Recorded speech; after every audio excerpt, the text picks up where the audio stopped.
Hi, everyone, and welcome to the Illustration Department podcast. My name is Giuseppe Castellano. In this podcast, I talk to folks in illustration, graphic design, publishing, animation, and other creative fields about their work, the lessons they've learned, and the bumps and bruises they've experienced along the way. In this episode, my guest is children's book illustrator and character designer Toshiki Nakamura. For any creative, how we think our lives will go isn't always how it goes. But if you stay curious and keep moving forward, amazing possibilities may just be around the corner. Among other topics, Toshi and I talk about the all-important 3 months before and after a picture book's publication. He shares his approach to character design for clients like DreamWorks and Netflix. And Toshi reminds us that our past, creatively or otherwise, informs but does not define our future. I hope you enjoy our conversation.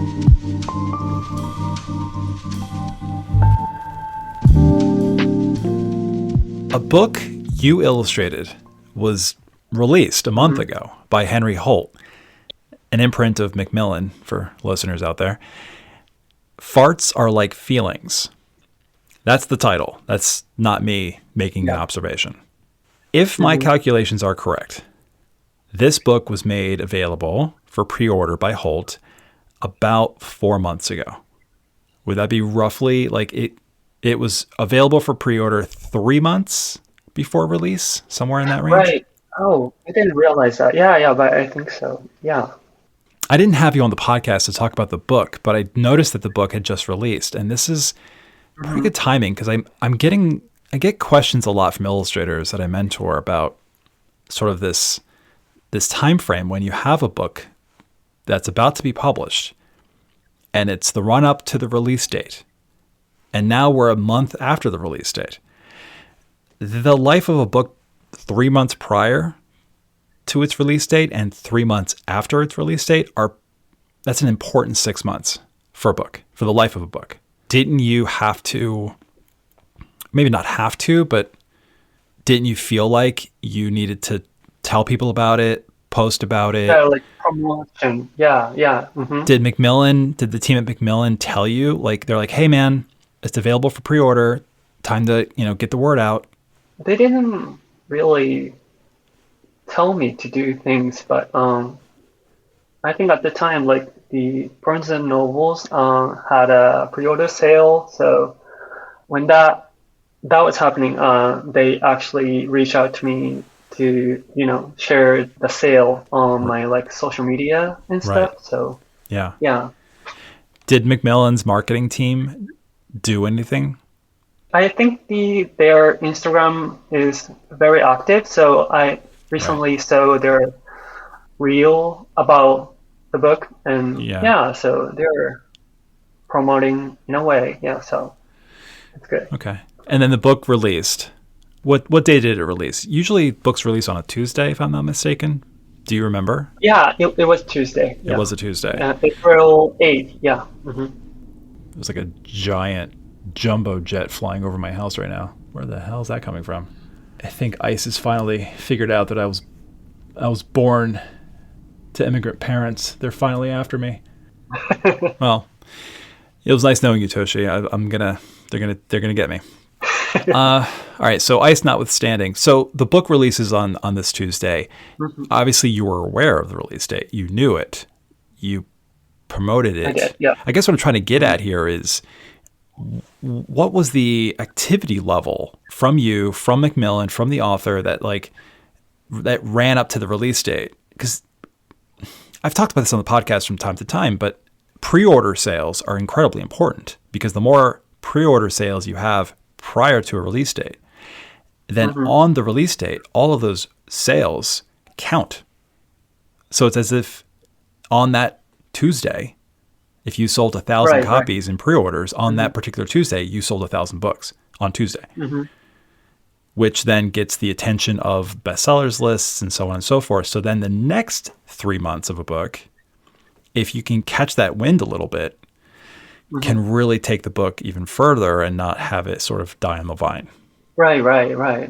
I didn't know really how the publishing, like in the business side, works. Right. So, it's good knowing these things, I guess, as an illustrator. So. I mean, you have a literary agent. Aren't you sitting down with this agent and asking them, Yeah. hey, what do we do this week? What do we do now? The book is out. Is there anything I should be doing?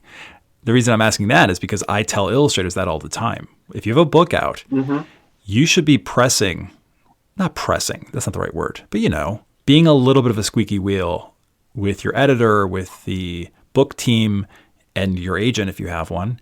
Hey, everyone, the book is out. What are we doing? What am I doing? Where am I going? Can we set up a read at this local bookstore? Can we maybe do some school events? What's happening here, right? I think the authors were pretty have been pretty active in the Good. promoting our book because they have been working on that book for years. Many years prior Right. to the publication. Right. So Right. the team at the publisher, they're really active or the tell me things to for the promotion or share our book in the in a certain way. But Right. the art director for the book was Aran Kim, who Sure. was on the guest on this podcast, Oh, yeah. but she's no longer at Macmillan. I saw that. I think I don't know this for sure, but it seems as if she's going full, author illustrator. So- right. So Good for her. absolutely. Nice job, so, Aram, if you're listening. So Aram wasn't reaching out for the promotion or also the editor wasn't really active as well. But Okay. they sent me an email on the release day. Yeah. And that kind of stuff. But Right. that's kind of the only time that I received anything from the team, I guess. Right. I guess it's one of the pros of having a author and illustrator duo instead of it being just one person, because then you do a little divide and conquer on the promotional front. Right. You do a little bit of something, the author does something.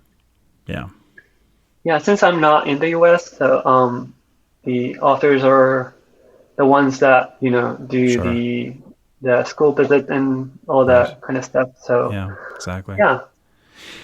Yeah, I mean, it's important to do all of this stuff because then you don't want your book to sort of dissipate like a fart in the wind. Pardon the pun. Sure. Sorry, dad jokes. Hashtag dad jokes.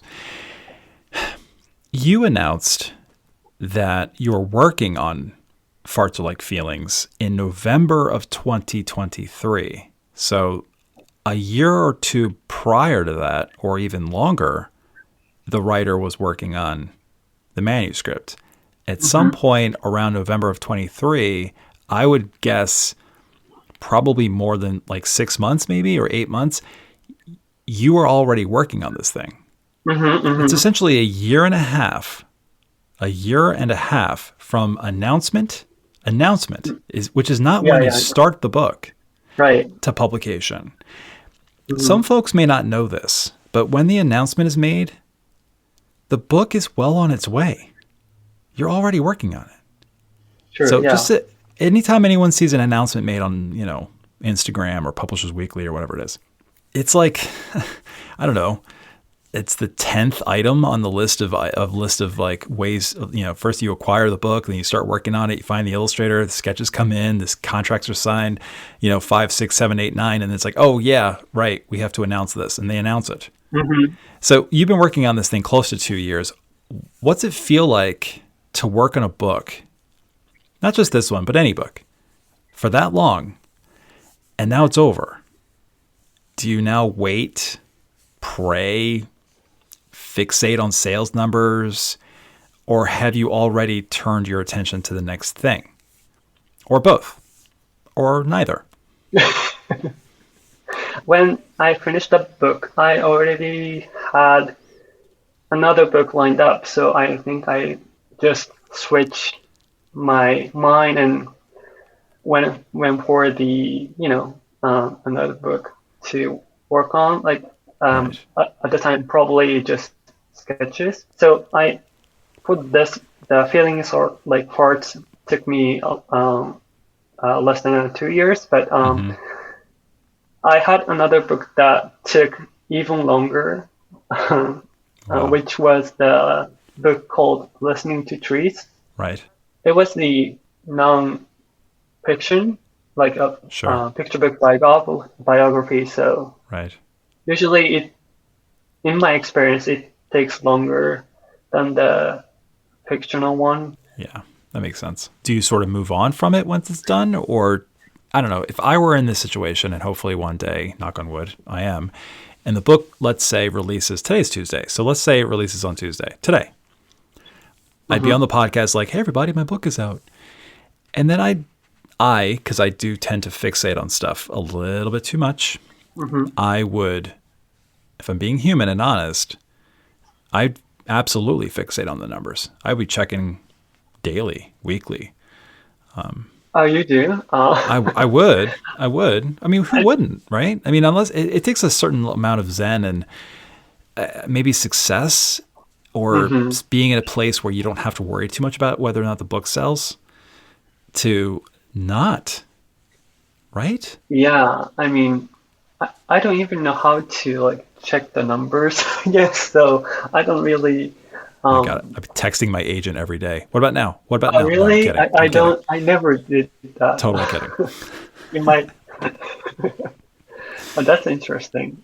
I don't know. I just feel Why like would I never do that? I don't know.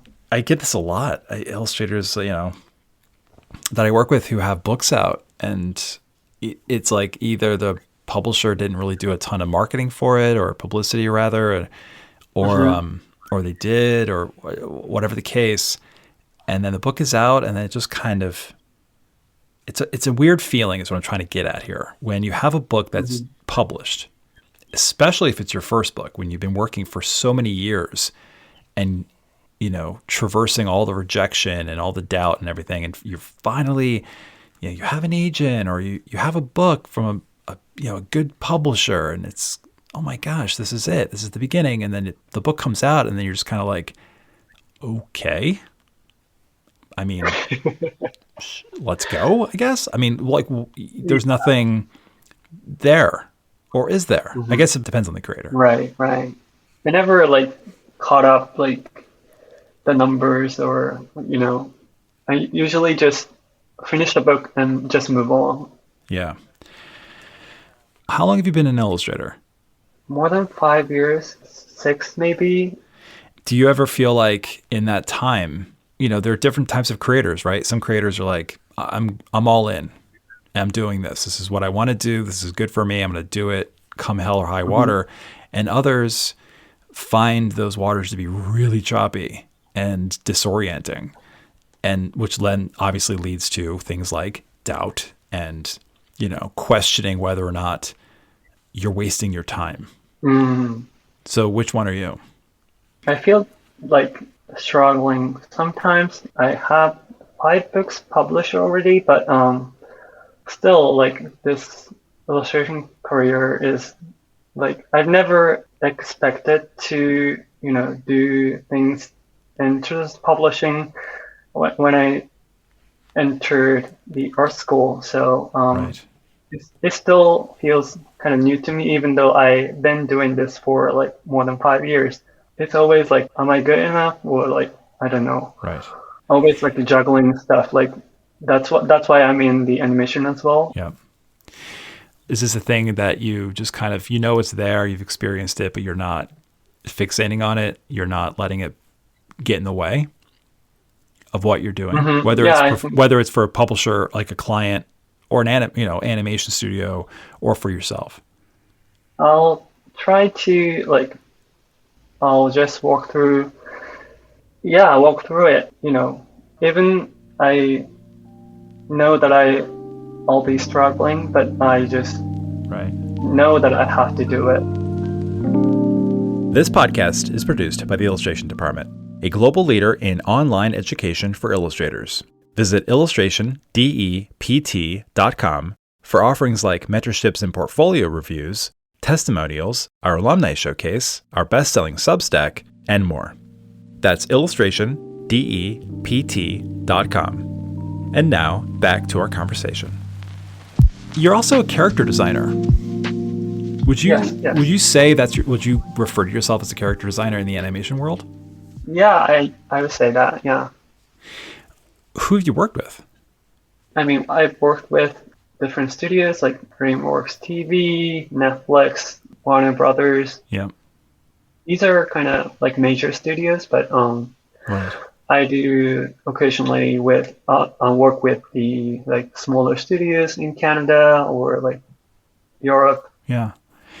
Whenever I have a character designer on, I have two questions for character designers. One is when you are designing characters, and this could be for animation or publishing. What are you thinking about? What are you trying to achieve with the designs of your characters?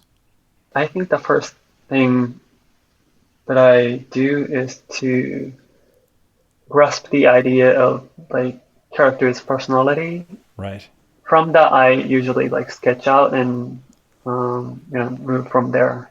Do you find that designing characters for animation and books, the approach is the same, or is it different?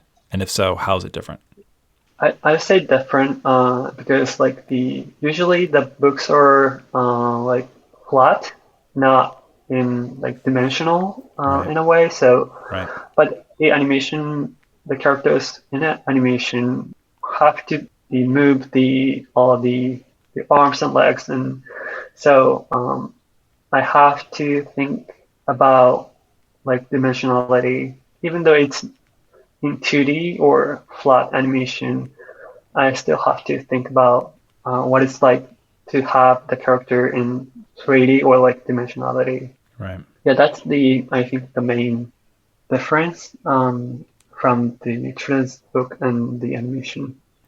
How does one who's listening right now, who maybe wants to get into animation as a character designer, and they've got to let's skip ahead and say, okay, they have a portfolio, they have a website that's got some really good character designs. Hmm. They're ready to go, because I don't want you usually hear this advice where it's like, oh well, you want to put together a really good portfolio of character designs. Okay, Hmm. and then what? You know, like there's advice sometimes kind of stops there, and it frustrates me. So let's skip Right. to, okay, I have one.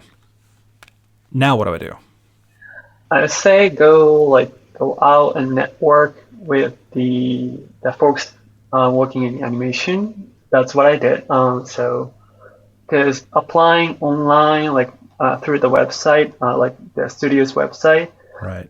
also like you need to go, not need, but you like to go to the events like the Lightbox in California, and or there's kind of like gatherings. Right. That's where like all the professionals in animation connect each other. So Yeah, that's a good piece of advice. It is, especially for those who live within striking distance yeah, of these cities. But if yeah. someone But lives if in, not, yeah, overseas, like right. it's hard to do that. I know. Yeah, I know that. Yeah. So So what do they do? I guess social media works, Yeah, like heard that posting. one. Yeah, posting on Instagram or like not X anymore, but maybe Blue Sky. But I think the Instagram is the main source. Yeah, I had the Bancroft brothers on the podcast a couple episodes ago, and they said the same Yeah, thing. I listened to that episode. It's funny. I was a little surprised, to be honest. I was a little surprised. Like, oh, just, go on Instagram and connect with art directors in the animation world and other Hmm. professionals in the animation world and post your designs. And yeah, do that too. I guess what I'm looking for is like, what websites are people visiting? Hmm. Animationjobs.com or, these kinds of places. And there are definitely resources out there where you can look at job boards and such. But I guess Yeah, maybe I'm finally realizing that it's more straightforward to get into the publishing industry than it is to get into animation. Maybe that's real. yeah. I think I want to add to the social media thing. I think when it comes to like the animation jobs, I think LinkedIn works Definitely. better than sometimes than Instagram. I usually post my artwork on LinkedIn as well when I Yeah. do on Instagram. So Yeah. yeah, lots of like recruiters and the art directors and like production designers on LinkedIn as well. So algorithm in LinkedIn works better than the Instagram. Yeah. I think honestly, every commercial artist, illustrator, or animator should be on LinkedIn. Yeah, Yeah, I definitely. don't know if it works in like the children's publishing, but 100%. animation Literally techno. every art Oh, director okay, of children's publishing is on LinkedIn. okay. I'll keep that in mind. Yeah. Yeah, for sure. Uh-huh. Where does this all coming from for you? The Illustration, illustration, animation. Yeah. it's actually out of nowhere in my case. Okay. I never had the Expand. background. Yeah, I never had a background in art, even when I was a kid. Like I never drew as a kid. So this like art business, like animation and children's books, was kind of like out of nowhere. I went to undergrad in politics in Japan, then Yeah. switched to the MFA in the visual development and art school in San Francisco. Right. So that was like a big change, and no one in my family expected this, so it was a big surprise. I mean, they didn't expect it. Did they question it? Or even worse, tell you you're wasting I your time? mean, they questioned my ability to draw. Like they didn't know that I could draw. I didn't even know I could draw until the second, I don't know, second year of art Mm-hmm. school. Because Mm-hmm. like at first I entered the art school in San Francisco to Mm-hmm. learn 3D animation. So I was in the animation department, but learning 3D. Right. But the first semester, I realized that I'm not good at like learning 3D, like in like all the technical Sure. softwares. Right. I knew that there was like there were concept artists or like character designer in the animation making films. So Right. in my school, everyone, even MFA, everyone has to take fundamental class like the color theory and then drawing class, like figure drawing class. Right. I wasn't good at the drawing at all, but I was very interested in the concept art and visual development. So I kind of like I just went for it, Yeah. even though I had no idea what it took. Well, in your case, it took guts. I mean, that's what it takes. Just jumping right Yeah, into that. I persuaded my parents to for me to go abroad to study animation. Yeah. I had no choice of like giving up. Yeah. I knew I had to make it in some way. Yeah. One other thing that I noticed that was interesting is that for you is when I was doing research, you had an art agent, which we don't have to name. People can look it up if they want to. And then you had a literary agent, which again, Right. we don't need to name. But that Hmm. literary agent comes from a very popular agency. That all Yes. happened in the same year. Yeah. Yeah. So was it like there's like two scenarios here, right? And again, I'm keeping in mind the listener, especially folks who have an agent who may be considering moving on to another agent, or maybe they're between agents or whatever. The two scenarios are you have an agent and you're looking for another. It doesn't even have to be art to literary, but it could be art to art or literary to literary or whatever.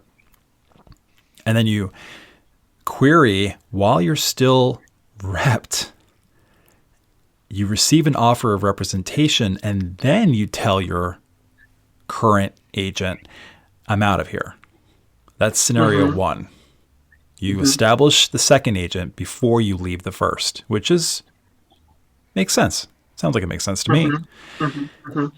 The second scenario is you leave your current agent, you query other agents, and then you receive an offer of representation. There's the only two scenarios that I can think of that kind of exist in this case, especially when you go from one to the other in the same year. So which one was it for you? I was the latter. So you left the first, queried, and got the second. Mm-hmm. Because why? I was told that, not from my former agent, but I kind of was told that it's not like okay to like be search for another agent while you're represented by your current one. It might not be the case, but well, I think it might be, but I don't think it's an official role. Mm-hmm. I think it's gatekeeping, if you ask me. But yeah. But some agents are listening to this podcast and they might get upset by that. Yeah. No. I was told that sometimes they had things in the agreement or contract for these things. So sure. I looked up my contract from former agency, and I think it was okay to left the agency and you can look for another. Yeah. Sometimes there's like some period of time that you can't be represented by another one, which should be removed from the contract, if you ask me. I tell illustrators all the time, if you're offered representation by an agent, that grace period, if one of you decides to leave, whatever it is, a month, 3 months, 6 months, doesn't matter, off the table. It's got to be off the table because it's gatekeeping. I mean, I get it. I've talked about this with agents before, who are friends. I mean, I'm not trying to attack agents here, but I don't get why I have to wait in my life if I leave an agency or the agent leaves me. Why do I have to wait in limbo for, in some cases, 6 months, if not longer, to live the rest of my life and to pursue my career dreams? It makes next time I have a literary agent on the podcast, I need to talk to him about this, because I've talked to others about it, and I'm still kind of like, I don't get it. I don't see it. I don't see the benefit to the creator. I see plenty of benefit to the agent, but honestly, I don't even see that. Like, what does it matter to you if I have another agent on the next day? Who cares? I don't. I'm sure I'm missing something. Anyway. So you did it. You did it the proper way. You didn't do it the way I would have done it, and probably got in trouble for it. I was sort of afraid. Oh my gosh. Maybe people shouldn't listen to me when it comes to querying. I sent a book proposal, Toshi, to an editor. I'm hoping that it entices the editor to throw all the bags of money in my direction and publish my book. Anyway, I used a template that someone had given me that was essentially like a book pitch template. And this is from an editor at another house that, we're buddies. And so she handed it to me and she's like, you should use this and take out all the identifying information on the other publisher and put in your information. I was like, all right, I'll do that. And I had cleared the whole document, and I just basically created it from scratch using those questions and using some of the prompts and things that I needed to put in there. Anyway, long story short, I guess somehow there's like a watermark or something. So if you share the document, the watermark of the publisher appears, even though I didn't see it. Right. So I sent it to another publisher. It's a true story, and this is very recent. I sent it to another editor at a publisher, and they wrote back and they were like, yeah, thanks, I got it. I'll let you know what I think. I'm a little confused as to why there's this other publisher's name at the top of the document. And I'm like, what are you talking about? And I looked at the document and I didn't see it on my side. But then when I looked at the attachment, it showed up. So learn from my mistakes, Toshi and everyone listening. Create a completely brand new document and email it to yourself first. Seriously, email it to yourself first if you're using like a Google Doc or something, and then look at the attachment and just see if there's any weird artifacts that you don't want to send to a freaking editor when you're saying, please publish my book, Anyway. So maybe don't listen to me. I don't know. Great note. All right. Well, let's turn from, bad advice giving to good advice giving. What would be a piece of advice or a word of wisdom that you'd like to share with folks listening who maybe want to get into publishing, animation, sending embarrassing book proposals to editors and stuff? Like, what would be a last word from you to them? I think your past is not in vain. Your experience and knowledge is your only your gift, and no one can take it from you. So be curious and don't just do drawing all the time, and get out sometimes and to connect with people and talk with people, just feel the air. And I think these things will lead to somewhere you wouldn't expect, and might give you amazing opportunities in the future. So yeah, that's my advice. To learn more about Toshiki, visit artoftoshi.com. If you find value in this podcast, you can support it by subscribing to my best-selling Substack. For $5 a month or $50 a year, you will access hundreds of articles on the art, practice, and history of illustration, unlock bonus podcast episodes called Extra Credit, and connect with other members of the ID community. Join me on Substack by visiting illustrationdept.substack.com. Thank you so much for listening. Until next time.